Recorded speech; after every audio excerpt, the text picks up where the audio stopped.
to NBC Sports presentation of the Ford Ironman World Championship.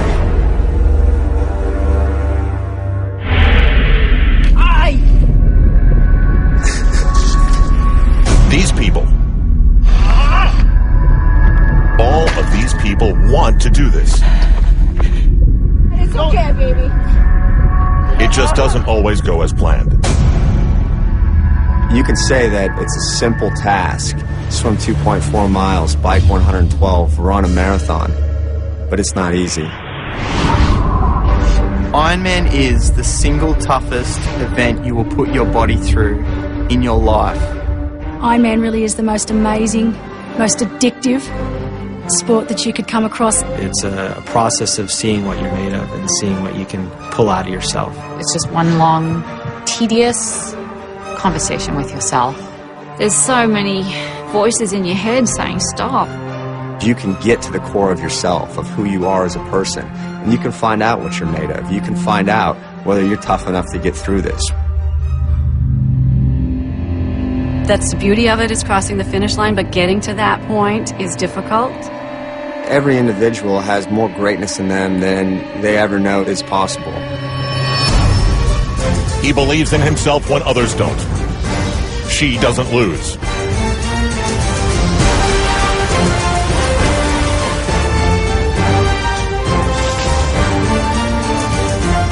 He looks to become an all-time legend. And an 80-year-old who lives out his life swimming upstream.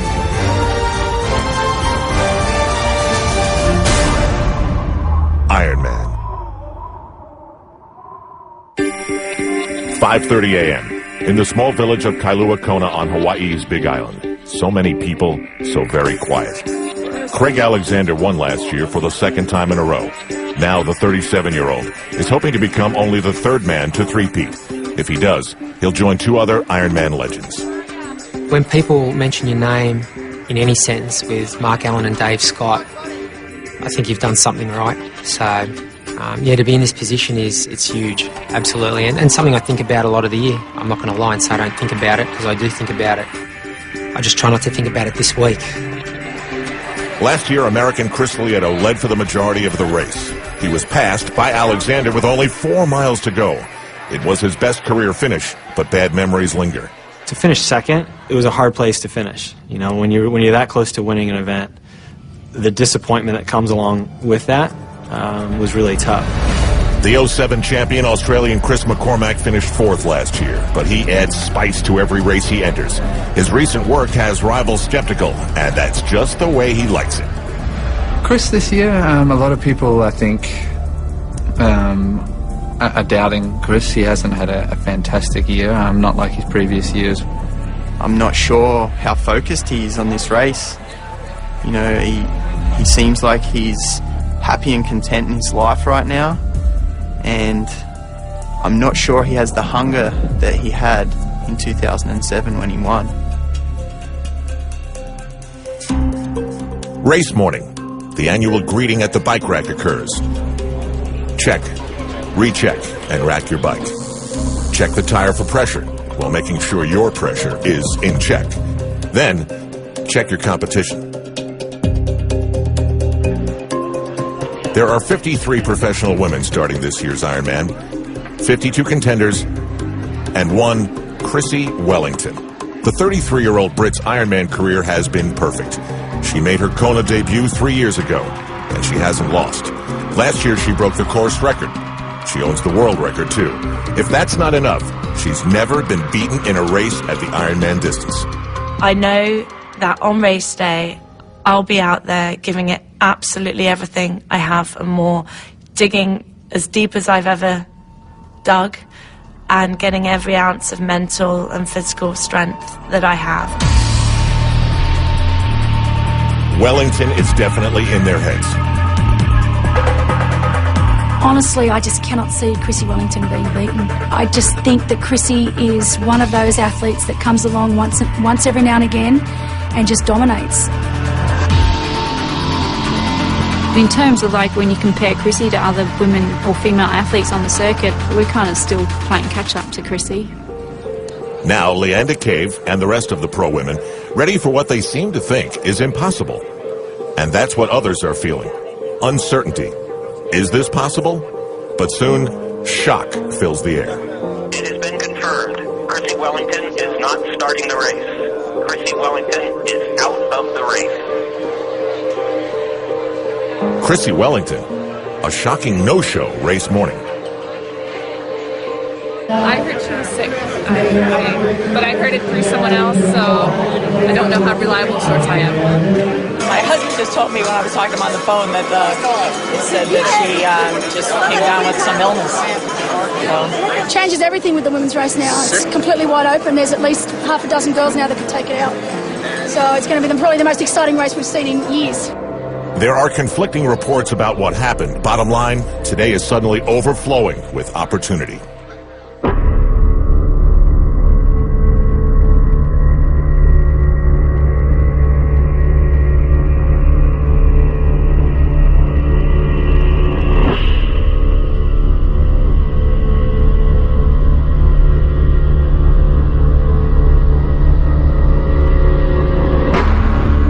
Now it's time to do this. Over 1,800 people entered. Over 1,800 different stories of how they got here. This is the moment of truth they wished for themselves.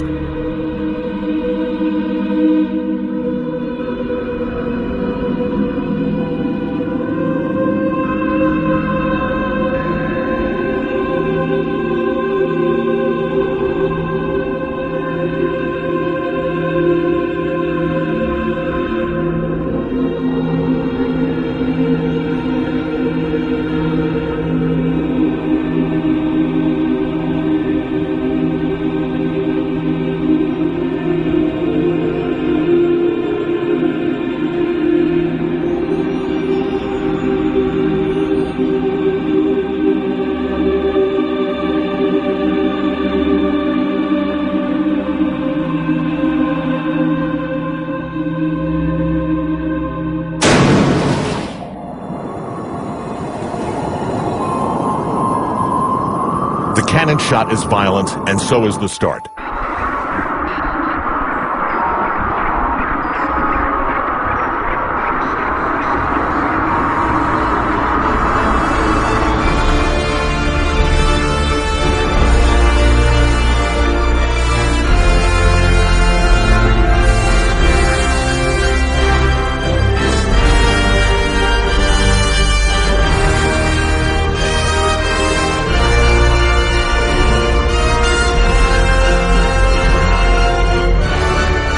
They are all headed to a finish that can define them, but they are all just in the beginning of a 140-mile day to get there.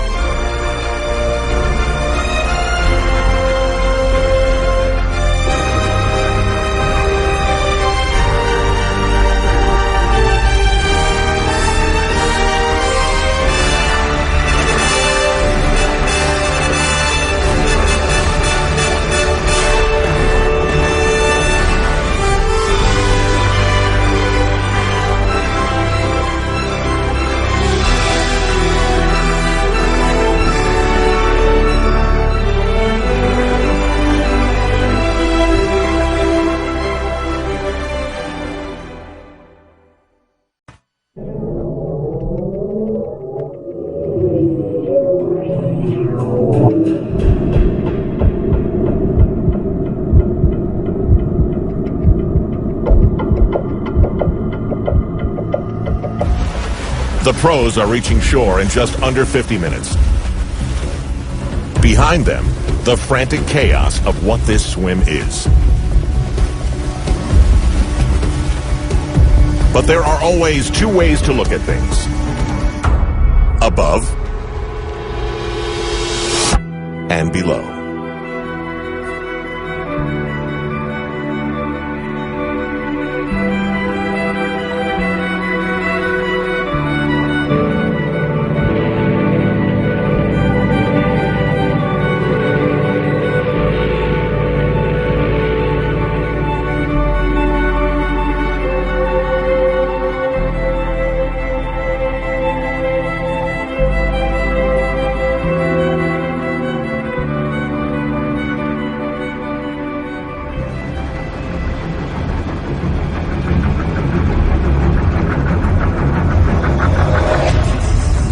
American Andy Potts is the first to emerge from the Pacific. Not surprising, he was an All-American swimmer at Michigan.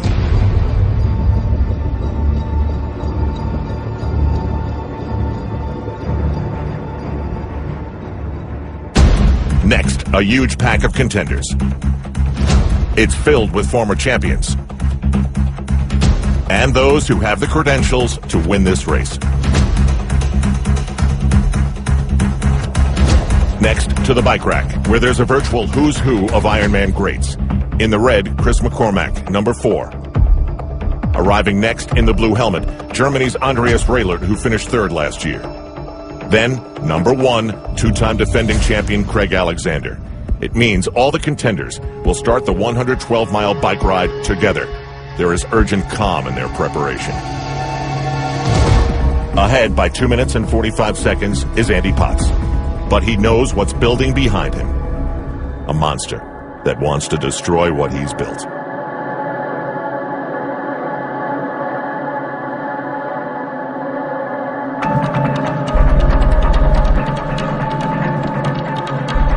Five minutes later, the women hit the steps.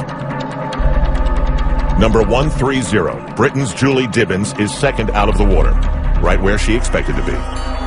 The swim and the bike are definitely my strength, and the run is my weakness. So I definitely will be looking to be up near the front with a lead of some of the, the super fast runners like Mirinda and Katrina Morrison.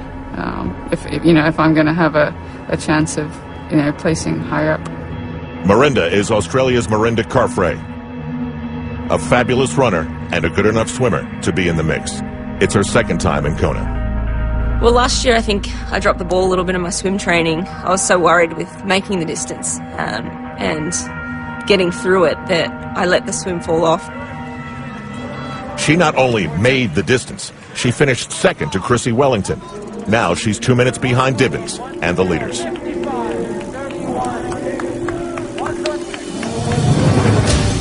A school below and one above. The one below is more organized, but they're all getting where they need to be.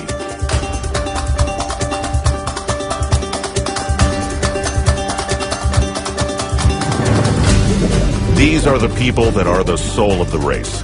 The majority, the age groupers, the ones who bring their dream to Hawaii for all of us to see. Those who don't race for a living, they race for their life. This is one of the most important things they will ever do. This will prove something about them, prove something about Kyle Garlett.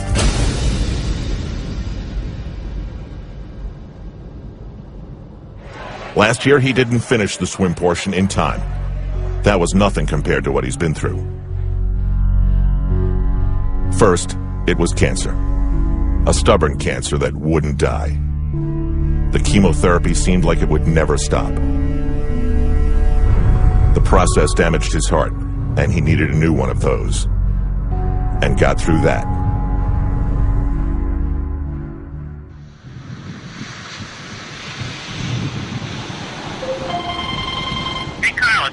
Hey, what's happening? Where are you right now? I'm just driving up past Malibu up to Zuma Beach. Hey, cool. When you get down to the beach, go out about 50 meters, swim down about 400 meters parallel to the coast. Do that about 4 times. Yeah. That should do it for today. All right, great. Thanks. Talk to you later. Have a great swim. We'll see you when you get back. I started going up the steps, and the timing judge kind of stepped in front of me and said, you're done. And my first thought was, yeah, I'm done. Get out of my way. I got to get on my bike. And then he said, no, you didn't make it. And for the first time, I looked down at my watch and saw that it said 9:20. And obviously, I knew exactly what that meant. I just kind of collapsed there on the steps. Not once did the possibility of not making the swim enter into my brain. That was the least likely scenario for me, was to not make it on the swim. I think that to be able to cross that finish line, I will put the exclamation point on my survival.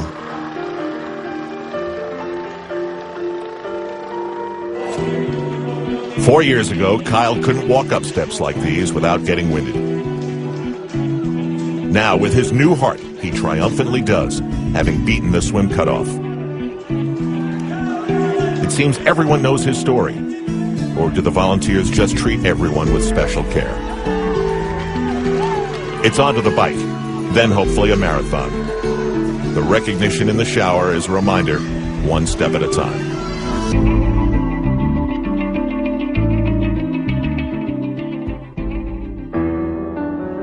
Sharon Colgan is where Kyle was a year ago. And the worst job in Kona belongs to the man who tells her race is over. She goes down just like Kyle. There are no words.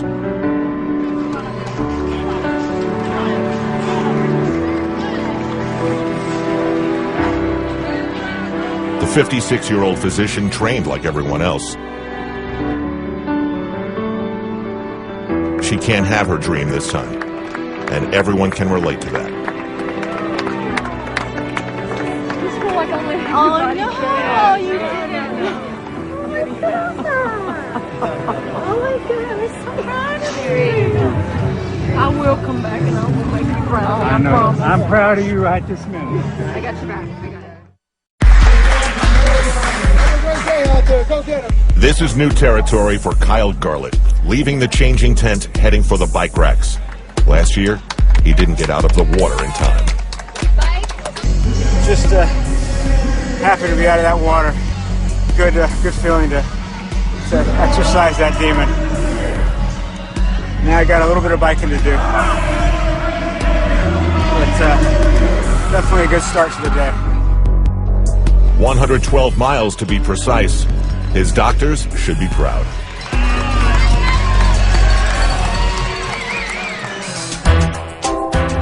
He joins all the others on the roads of Kona. Over 1,700 in all shapes and sizes. They range from 19 to 80, and that high number includes Lou Hollander, who knows there are no sure things. Not this year, not last year. Not easy. Not easy? You're going to make it, right? Yeah, I'm right on the edge. Okay, good luck. But this is my 20th year. Really? Yep. I've always made it 19 years in a row. Why do you keep coming back? God knows. If I don't make this one, I'm not sure I will. Good luck. Thank you very much. He finished that, so now he's back for number 21. Lou Hollander, motivational speaker, scientist, and 80-year-old Ironman. The thought of retirement has never entered my head. And most men my age are dead. Well, that's a great question. I am 80 years old, and I am still working. And I don't feel old. To be perfectly honest, this is the nicest part of my life. I brought a lot of stuff here. You've seen a lot of things. If you want to be functional at 80, you better damn well pay attention at 40. I'm going to pour it right in there.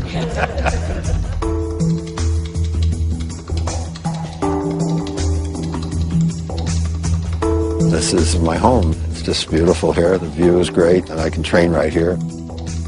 I have a number of guide rules in my life. I never eat anything I don't identify the parts to, like hot dogs or anything like that. And then the other one is to go anaerobic every day, and I think that's an important one. I really live by that. Going anaerobic, of course, is running without air. That means you're running more than you can handle. You can only do that for a minute or 2 minutes or whatever. And you just warm up, and then you go as hard as you can until you can't go any further, and that's it. It's easy. It's self-limiting. How long's Lou going to live? I sure as hell want to break the 120 barrier, because I want to be one of those few statistics out there. So, yeah, 120, 130, that's my goal. But I think I'm on a good course. I can't imagine, you never know, the truck runs over you tomorrow. So. But, yeah, 120.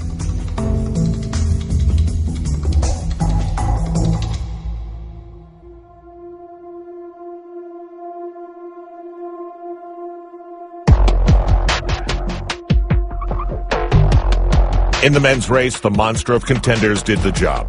They destroyed Andy Pott's lead and now have potential glory all to themselves. Now strategy comes into play. How hard do you push on the bike? Strategy plays a tug of war with how do you feel right now?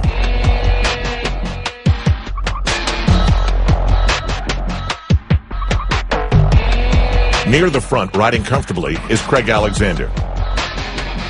What you can't see is the burden of expectation. A three-peat is heavy. And wearing number 1 is like having a bullseye on your arm. You know, to win the race once is a dream beyond anything a triathlete could possibly imagine. To win it several times is, you know, magnified that. But at the same time, there's this thing that you're expected to win. It's an interesting challenge that comes with winning this event, and it becomes more, it just builds, it's insidious. It builds every time you win, and honestly, it sucks. But everything of this whole year will be a failure if he doesn't 3-peat. Besides expectation, Alexander has to contend with a stacked field.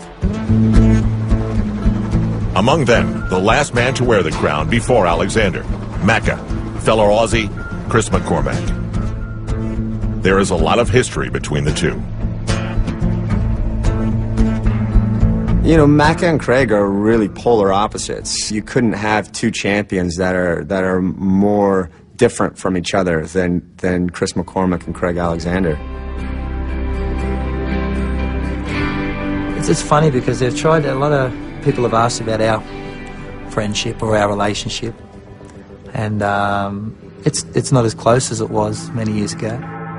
We've been since juniors together, so 1990, and he was always the guy that missed the Australian team, and I was always the guy on the team. I was the junior prodigy, I was on the magazine covers, but we were training partners for 15 years.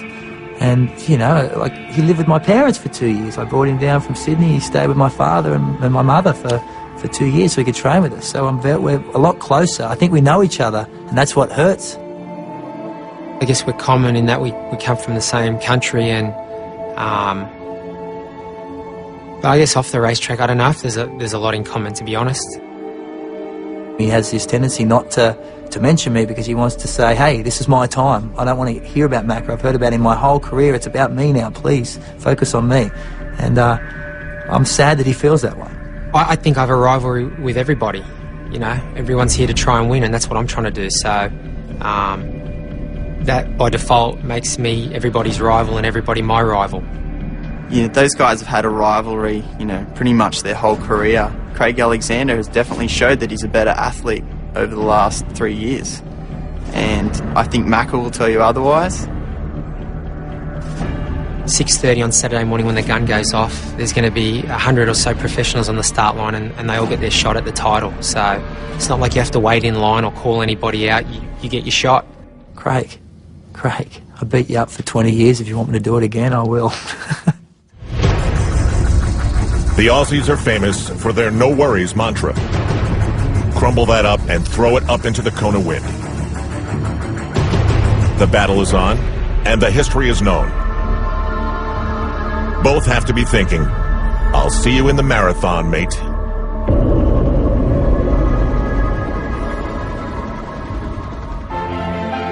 In the women's race, uncertainty is the word. The no-show of Chrissie Wellington has flipped their strategy cart upside down. In the recent past, it was just let Chrissie fly on the bike and know that that was the pace to keep up with. Now it's a group laced with inexperience, not knowing if what they're doing is too hard or too fast. Julie Dibens is in the lead and the pace setter, but she's a rookie, and this is mostly a veterans race. She's the big unknown. I don't even know what to expect out of myself, so if other people expect me to do great, then that's awesome. But I have no idea. Like, all the signs in training, tell me that I can do it, but until you go out there and try it, you just don't know. Mirinda Carfrae is 10 minutes behind Dibens, but ahead in the experience department. Last year was her first, and she finished second. Time to think about the next logical step and get moving.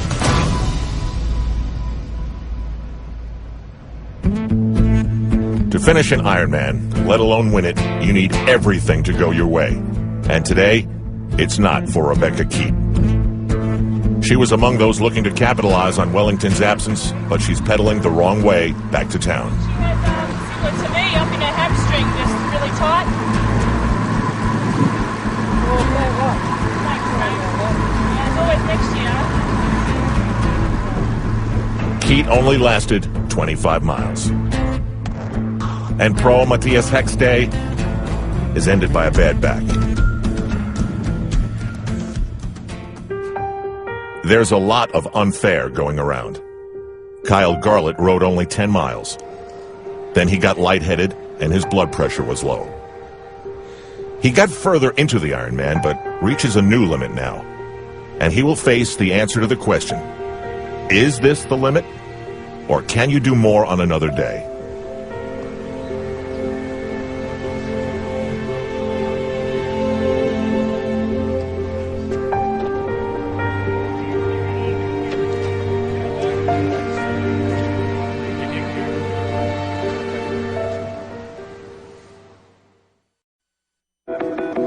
It takes countless hours to train for a race like Ironman, and when you do, you are at risk. Before I head out the door for any session, I make sure I've got a few essentials, and one of them is my road ID. It has all my personal information on there, and my family's contact information. The bike portion of the Ford Ironman World Championship is 112 miles. There are different packs of riders, constantly changing the pace. Some keep up, some don't. It's all part of one big energy calculation. How much do you want to have left for the run? Chris Lieto, an American, is trying to win the Ironman on the bike by blitzing through traffic and building a lead that can survive the marathon. Chris Lieto surprises me every year. Just when you think he can't ride that bike any faster, he goes out and does it. I think he's at another level to most of the other guys. He's, I think, the best bike rider in the field this year. But what Lieto has in the bike, he lacks in the run. He knows he needs to build that big cushion on the bike and then hold off the good runners. It's admirable, but mostly futile. Still, it's all Chris Lieto can do. Play to his strength and know that right now, you would need a helicopter to keep up with what he's doing.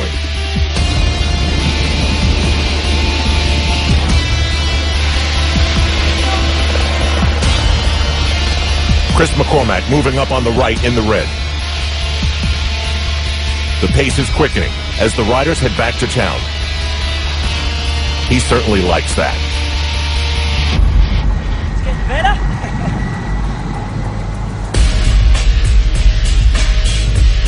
Why?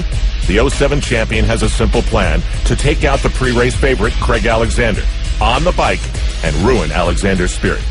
He has a stellar run, but I think a lot of the guys, and I've tried to push that all year, even last year, have realised he does have that Achilles heel, which is the bike, and they need to exploit that. If people are obviously going at a pace that I don't think I can sustain for the whole 112 miles, then I have to make a decision. Do I roll the dice and go with them? And chances are you could probably ride the ride with them, but you're going to pay for it somewhere. And these are the decisions that you need to make, and the reason people end up walking or slowing down is not because they're not good runners, it's because they've spent too much energy on the bike. It's pure and simple.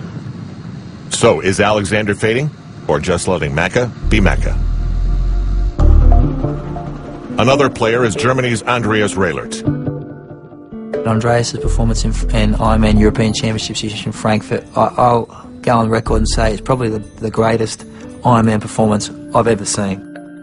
Because of that performance, the whole nation has gone whoosh. The whole triathlon, that Andreas Raelert is unbeatable. He's absolutely unbeatable. I did an interview last night with the Germans and they said, do you think Andreas Raelert is unbeatable here? I said, oh, absolutely.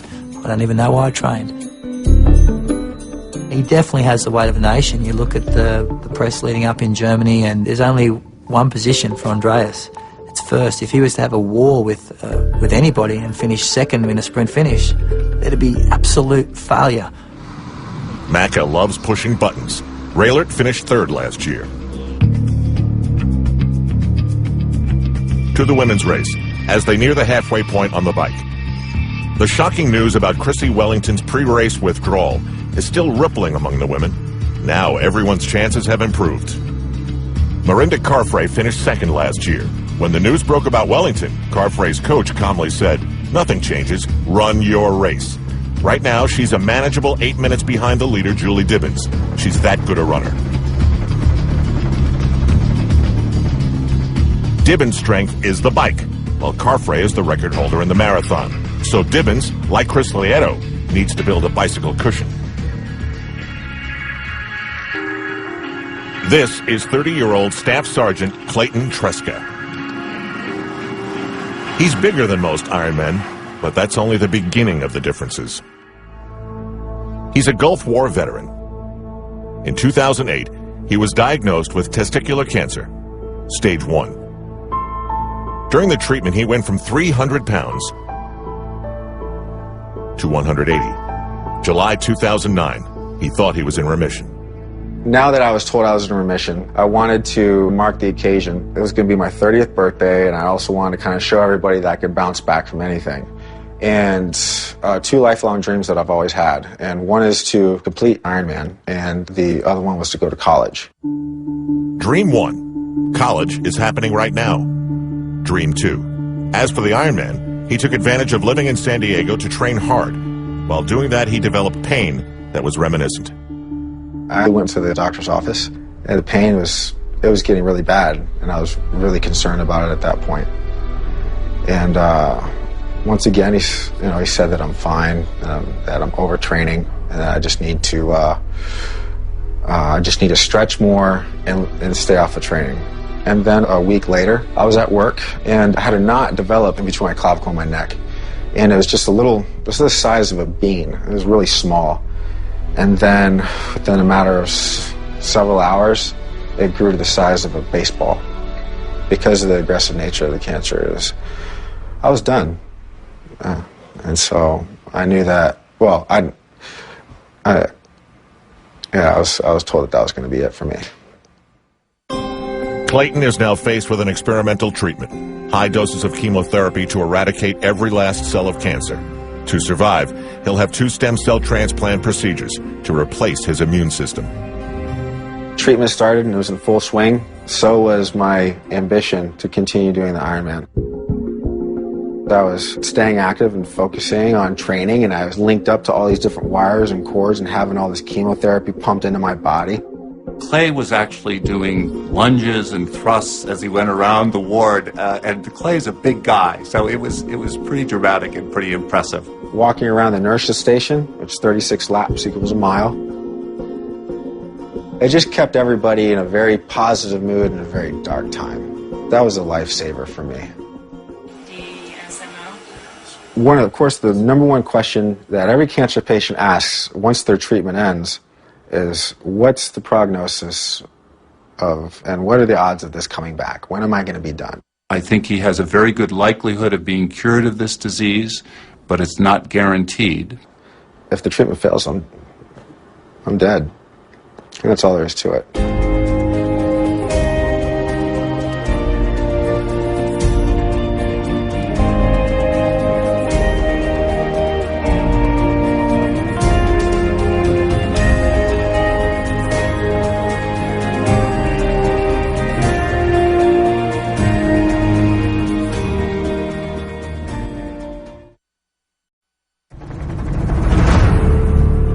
As the bike portion nears the end, everyone has a plan, and for current leader Chris Lieto, it's pretty simple. I know that I need a gap of a certain amount of time as far as for the win. I'm going to ride through, I'm going to ride well, and if there's guys with me, there's guys with me, and I have to address that if that happens. If I'm by myself, then the plan is on schedule and see how it finishes off. Since last year, he has stepped up the training with the best distance runners in America. Again, Lieto arrives at the transition first. His bike time was the fastest today and the 3rd fastest ever in the race. I'm passionate about running, and I'm known as a cyclist. And I can't wait to get off that bike and run, and run well. Last year I ran okay, but I didn't run well. I didn't run what I was capable of running, and that's what was hard. It's off to the K-Swiss running course. Now it's time to do the math. Here come the strong runners. Chris McCormack, 7:45 behind Lieto. Another competitor Lieto thinks about during those training runs, Germany's Andreas Raelert. He's 8:15 behind. Last year, Lieto's lead was over 12 minutes off the bike, and that wasn't enough. This year, the cushion is 8 minutes.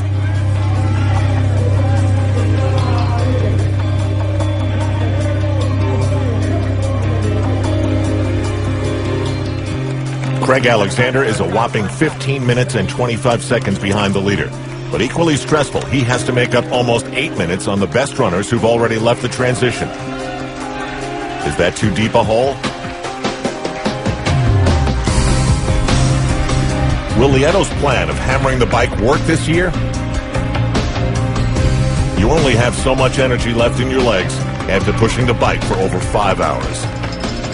Now he's talking about I spend time with Ryan Hall and all these runners and my marathon's improving. That's great. That's a person trying to convince themselves that their run's good. But when you're putting out that kind of power in the heat and humidity of Kona, it has to take from your run. And I have immense respect for the Stadlers and the Lietos who race this event that way. It's a lonely, tough way to win this race, especially in the sense that all you get all day once you get off that bike is lost time. 12 minutes, 11, 10, 9, 8, that plays on your head more than you can possibly imagine. Lieto has never broken 3 hours on this marathon course. That's a problem. At a much different pace, the Ironman continues for everyone else.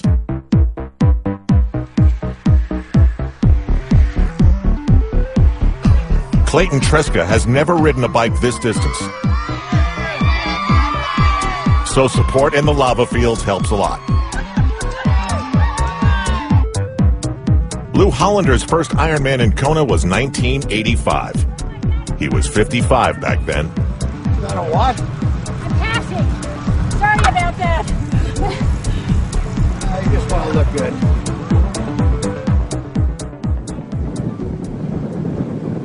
good. If you think this race is exhausting, try hanging with Kathleen Allen for an afternoon. We have 4 kids, 2 cats, 1 dog, a ferret, and we're bird sitting. It's a lot of fun. Managed chaos, sometimes not so managed. Some days I try to fit in a training session early in the morning before the kids are up. I'd come back from swim practice, help get kids off to school, fit in a workout. I'm working 2 jobs at present. Once I'm done with work, maybe run in a meadow or go for a bike ride. Come back home, work on dishes, laundry. I get the kids, take them to their activities, make dinner, work on homework, go to bed. I really believe that our family comes first. I like how she has time for 4 kids. And she can also do what she likes. I think that's pretty cool. I think she takes a lot of time out of her schedule to hang out with us. Team Allen is also referred to as Team Crazy. Or Team Nuts, or Team Who Knows What's going to happen next week. There's always a lot going on. Sometimes it gets really insane around here. My mom might have to take one person to the library and then another person to the school bus and then another person to school, so it's busy but fun. They know me as a mom who swims, bikes, runs, bakes cookies, volunteers in the classroom, and does all those things. Training became Kathleen Allen's escape. Training became something even more important after August 24th, 2007.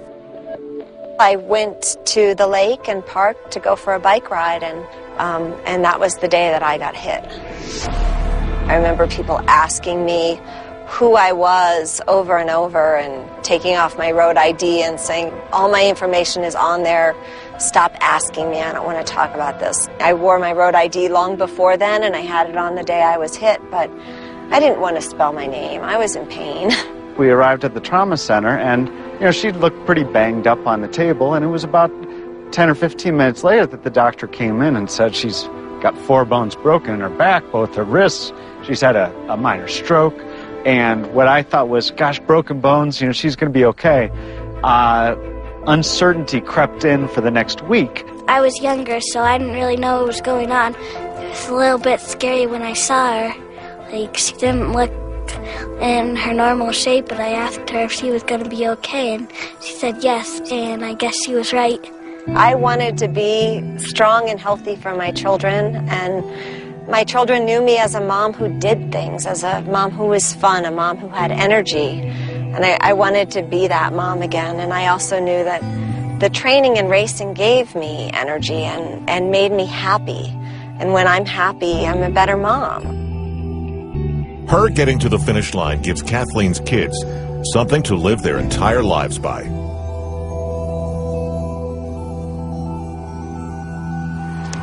First time in 19 years to get a flat tire. 78-year-old Harriet Anderson dealing with a flat.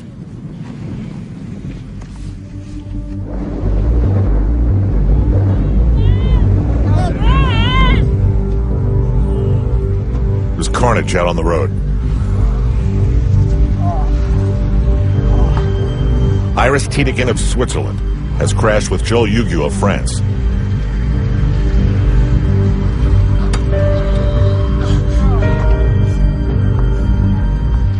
Tiedemann cannot go on.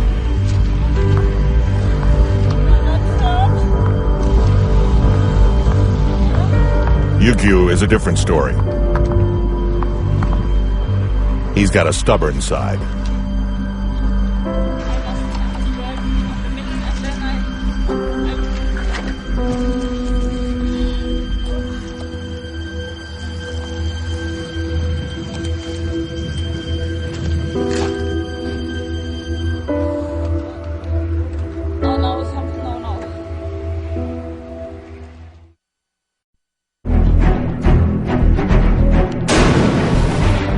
The Ironman started like it traditionally does.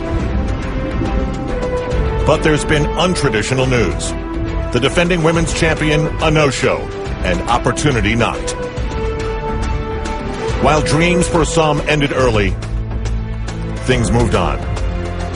And a rookie leads the women's battle to create a new champion. While a two-time champion's bid to three-peat has turned into a game of catch-up. Craig Alexander's demeanor seems to say, I have a plan, and I'm sticking to it. The men and women are living similar storylines. Julie Dibens, trying to build a lead on the bike that can survive the marathon charge.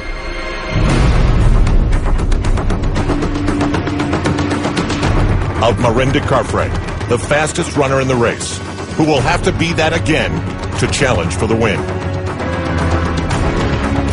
Now to the really unknown part.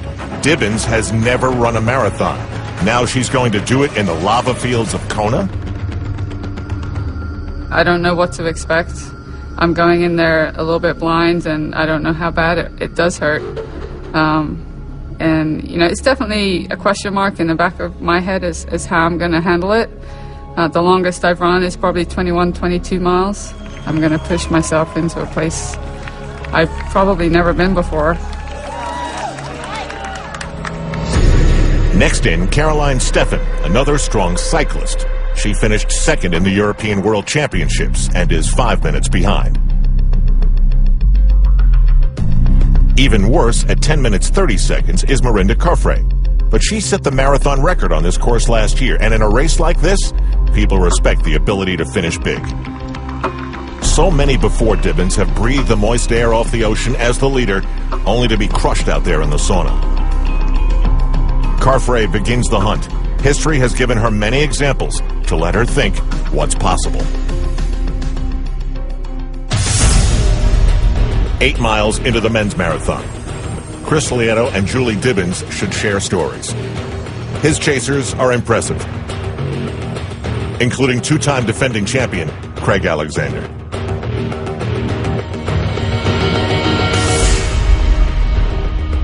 He's a student of the sport. He really is. He knows what he's doing. And so when Craig is racing and he's behind you, it doesn't matter if Chris Lieto's 12 minutes up. Craig knows in his head he can do the math just like that and say, all right, that's easy. I got 12 minutes. All I need to be doing is making up, 20 seconds every mile between now and mile 20. What tends to happen is if you spend too much energy somewhere, you're going to pay for it somewhere else. So when you see guys really fade badly in the run, usually it's because they've gone too hard, spent too many pennies on the bike. Chris Lieto's lead is 13 minutes, but Craig Alexander is gaining. But then again, so are the rest of the strong runners. Like the German Andreas Raelert, whose strides are quick and powerful. Remember, he finished third last year with the help of a strong marathon like this. Lieto is having temperature issues and getting the splits. He knows they're coming. Chris McCormack won 7:45 back, now only 4. Andreas Raelert, only 5:30 behind. Craig Alexander has more work to do. Over 12 minutes. Well behind the leaders is 35-year-old Shane Niemeyer. 5 years ago, if he told the prison guards he'd be here, they would have laughed. That's right, the prison guards. I would just say that I was a junkie. Things got so hopeless and desperate that I had OD'd probably 4 times in 6 weeks. I just knew I couldn't stop. I couldn't stop. And I couldn't explain it to anyone. I just had this inability to stop doing what I was doing. I was so addicted. I don't know what the deal was. Junkies sometimes end up here, in state prison. 2005, he hits rock bottom. And one night he went lower than that. I remember, I'll never forget how I remember that it would be kind of a relief to just to not live anymore. That would be, there was some comfort in that thought, and then so I just came up with this plan, and I actually tried to hang myself when I was locked up, and but the cord snapped. In and out of jail for years. He was just sick of it. After the suicide attempt, he noticed something while flipping through a magazine. It planted the seed for a new life. Next day I woke up in that medical unit and read this article about Ironman, that you have to qualify, and that was probably just this moment in time. Just that day I kind of made a conscious decision that I needed to quit doing what I had been doing, and I had been unable to stop doing what I had been doing up until that point. Ironman has definitely given me some structure, and it's definitely taught me about being consistent and persistent, and so in that regard, Ironman has given me, I mean, it really has given me my life back on track, you know. On Saturday I'll think about some things that I don't think about too often, and that's how far things have come from where they once were, and how that life is bitter sometimes, but it's sweet, and it is definitely what we make of it, you know. Sometimes you wonder if there ever is a hole too deep to climb out of.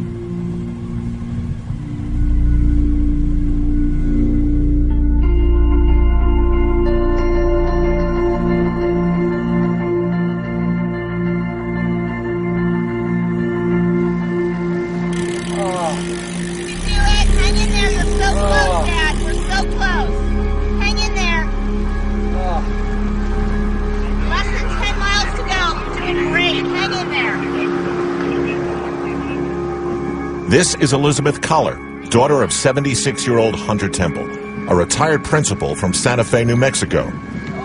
2 years ago, he was on the dead end of pancreatic cancer.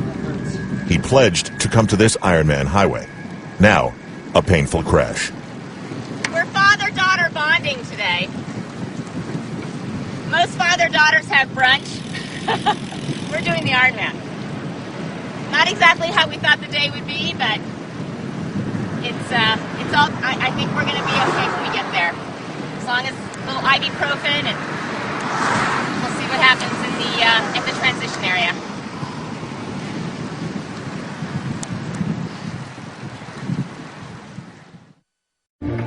The natives of the Big Island deal with the heat and keep on running. It's not that easy for the tourists. Chris Lieto has a low 5 for the women's leader, Julie Dibens, and that is how he must be feeling. Once again, here he is, deep in the marathon, with a rapidly shrinking lead. He addressed this with heavy off-season training. Maybe he can hold on.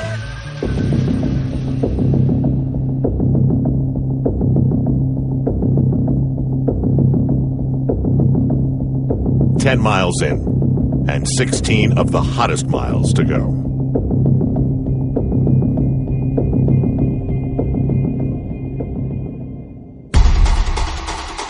Mirinda Carfrae is a strong runner. So strong, she broke the women's marathon record last year.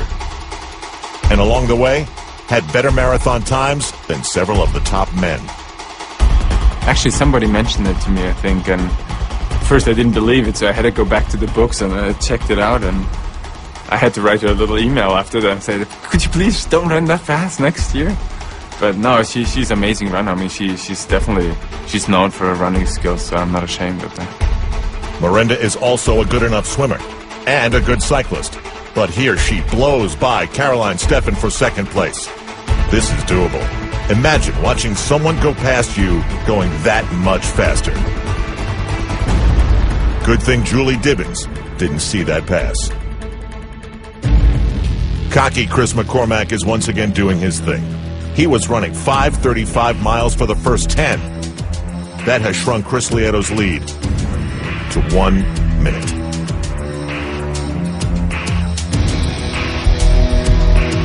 When you are the leader, no one needs to tell you when things start to unravel. The straight line of asphalt known as the Queen K Highway allows you to turn around and look, if you dare.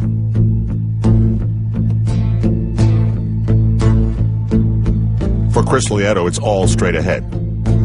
And he has to be having the most profound feeling of deja vu. Last year, his lead was 12 minutes. Not enough. This time 7. Not good. There's a presence behind him, and it's going faster than he is. And he doesn't have to turn around to feel it. Chris McCormack arrives.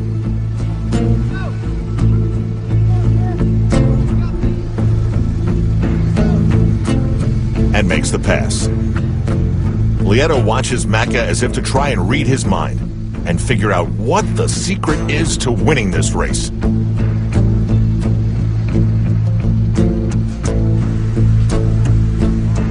Lieto's rhythm is in freefall, and so is his status in the race.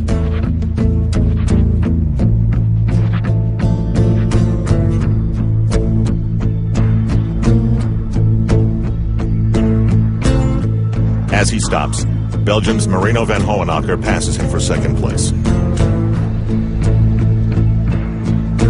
How can he look so fresh?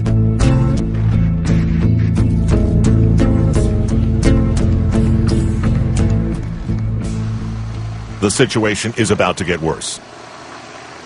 Andreas Raelert has some kind words, but passes Lieto for third anyway. In a span of 14 minutes, Lieto goes from the lead to off the podium.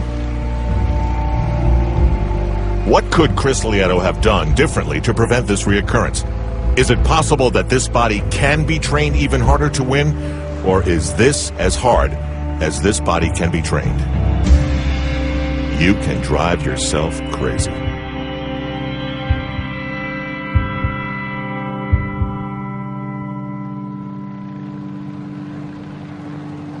Suddenly, Chris McCormack doesn't look that great. The leader is starting to cramp. And the top 3 are coming together, separated at mile 14 by less than 2 minutes.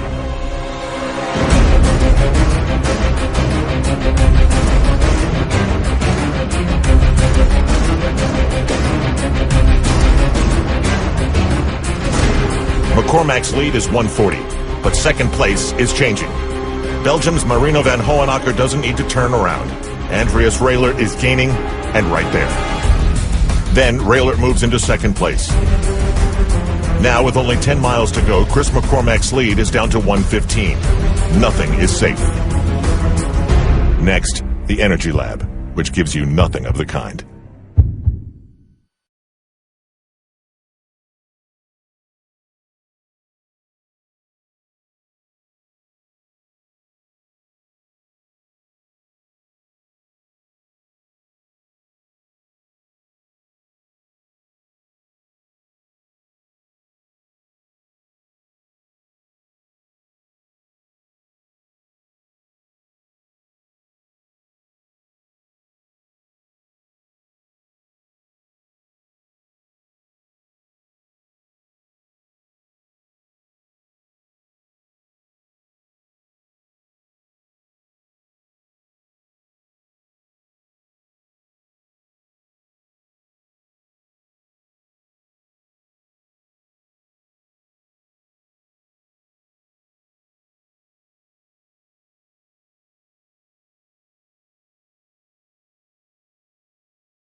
Just under 3 miles to the finish of the Ford Ironman World Championship, and it's two men side by side, Chris McCormack and Andreas Raelert. It may take you back to a similar duel in 1989 between two legends, Dave Scott and Mark Allen. It is remembered as the Iron War. Literally, we ran side by side, mile after mile after mile, and we kept bumping into each other because neither of us wanted to give an inch. He surged, and I was barely able to hang on. He dropped down to about a 6-minute mile, which, you know, that's pretty crazy in an Ironman. I thought, he's going to run a 6-minute pace for the closing 13 miles of this Ironman. And I lost it. You know, I thought, I can't do it. I can't hold it. I can't win. He's going to win one more time.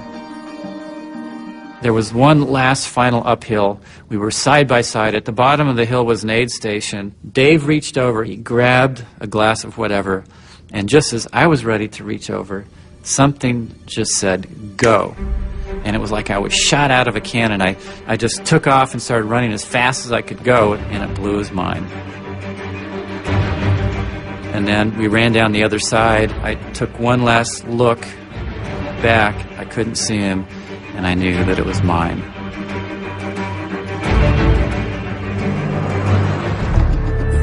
Now, 21 years later, history repeats.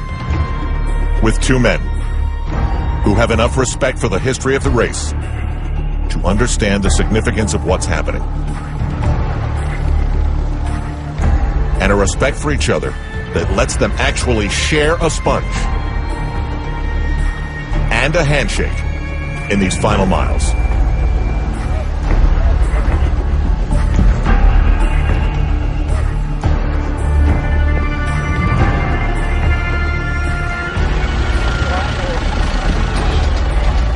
Amazing is what Macca's awareness is. This is just about where Mark Allen went for it. They stayed together. This one's going to be even better. Into the town of Kailua-Kona. There are less than 2 miles to go.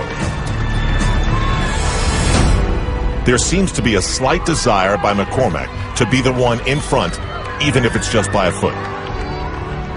He is the one who has won this race.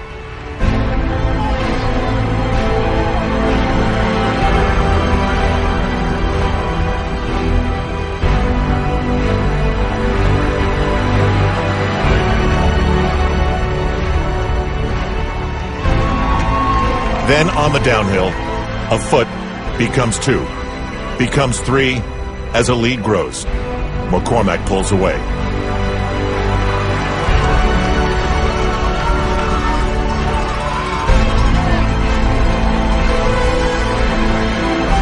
His body provides one last dagger of pain to overcome.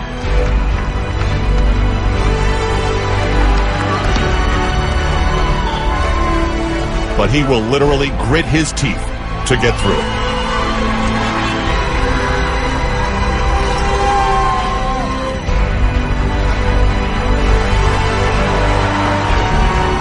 It is the latest that the men's marathon has ever been decided.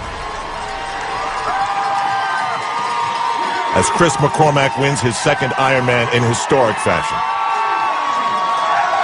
World champion from Australia. He did it again. The one, the only, Chris McCormack.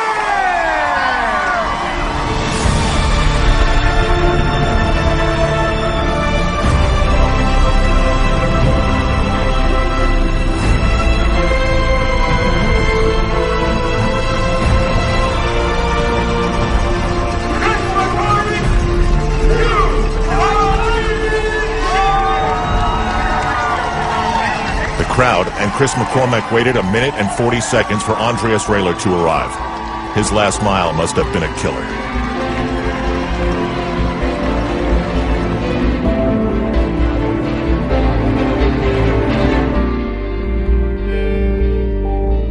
The two will be forever bonded by the drama they created.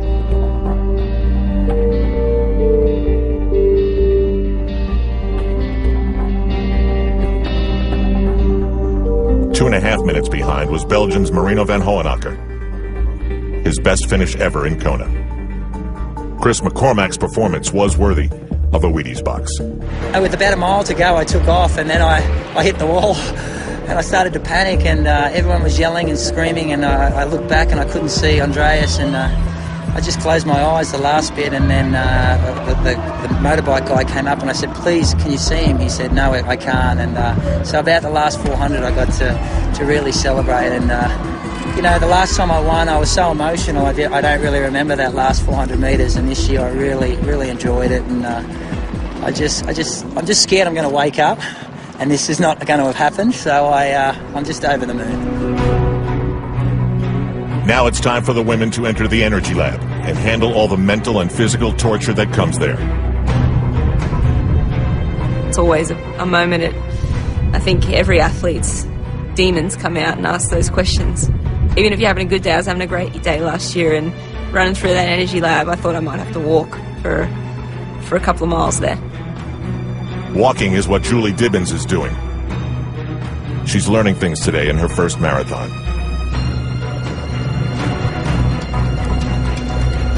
Caroline Steffen of Switzerland passes her for second place. There's a lot of damage in her status in the race. Out of the Energy Lab and flying. This looks like it's going to happen for the 5'3" Carfrae. Craig Alexander finishes in fourth. He may not have three-peated, but it was the fastest Ironman he's run in Kona.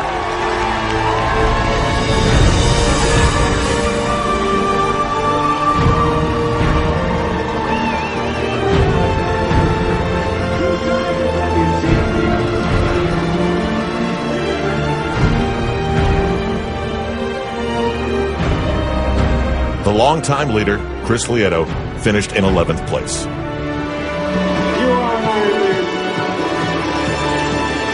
Then two former champions show the honor of finishing.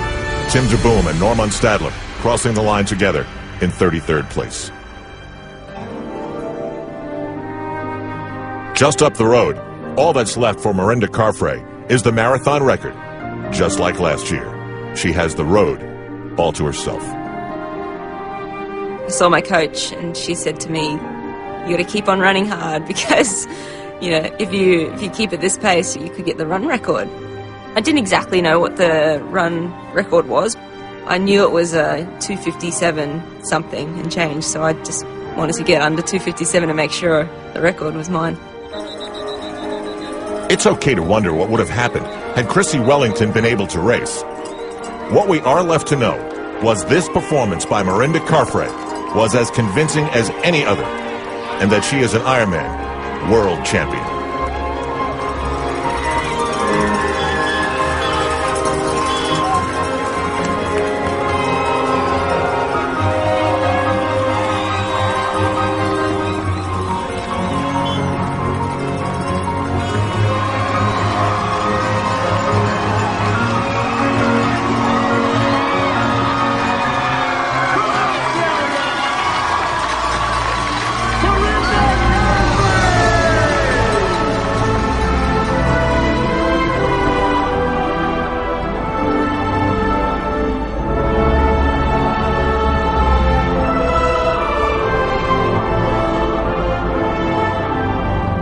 So much that goes into that moment behind the scenes and sacrifices and the rest of it. It's just awesome. It's just so exciting to accomplish such a thing.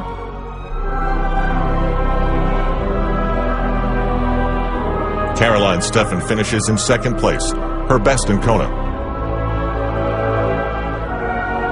Julie Dibens slips no further than third, 11.5 behind Carfrae.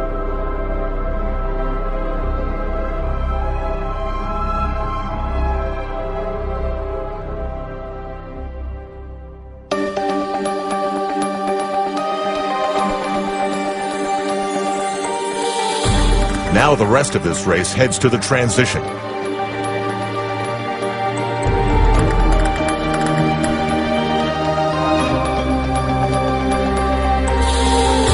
Clayton Tresca. Next up, a marathon. So far, so good. Just trying to get this pain out of my lower back. from side effects from the chemotherapy.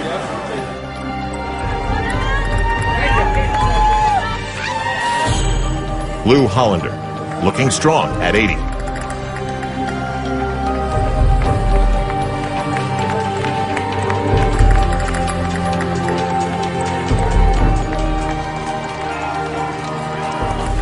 You are flying, man. Great bike. He needs to do the whiz quiz. You should have seen me going into Hawaii. Is that awful or what? Oh, gentlemen, goodbye. Got it. This is Katie Rosane, a 47-year-old nurse from Anchorage, Alaska. And Katie is wearing a boot. I had a stress fracture 6 weeks ago. Got off of crutches 2 weeks ago. You know, and I got here to Kona, and it's like, well, I'll give it a shot. Could swim and I could bike, luckily. Got my bike shoe on, so we're good there. And then, but I knew I had to walk the run with this thing. And so far, I'm doing okay. Had a good bike today, so I got plenty of time, as long as everything holds up. So, hopefully I'll be at the finish line, you know?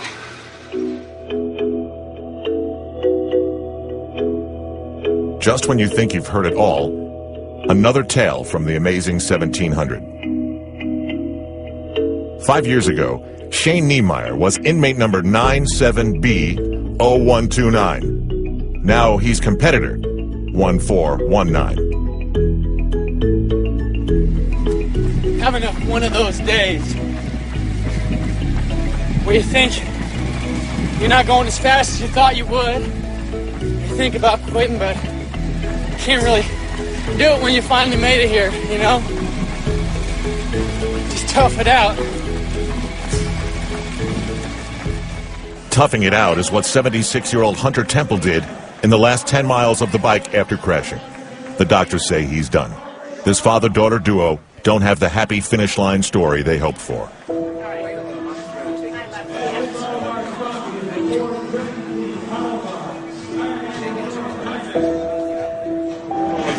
He's in a lot of pain. I mean, the last 20 miles has been pretty tough.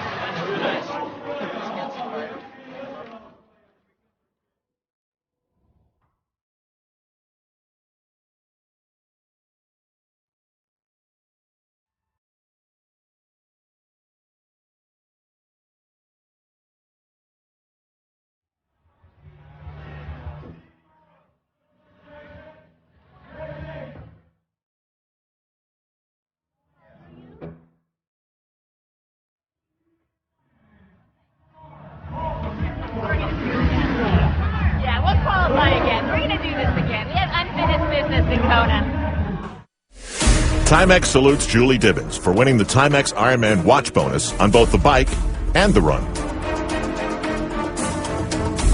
For the men, Andreas Raelert reached the Timex Ironman watch bike bonus first, and Chris Lieto achieved it on the run.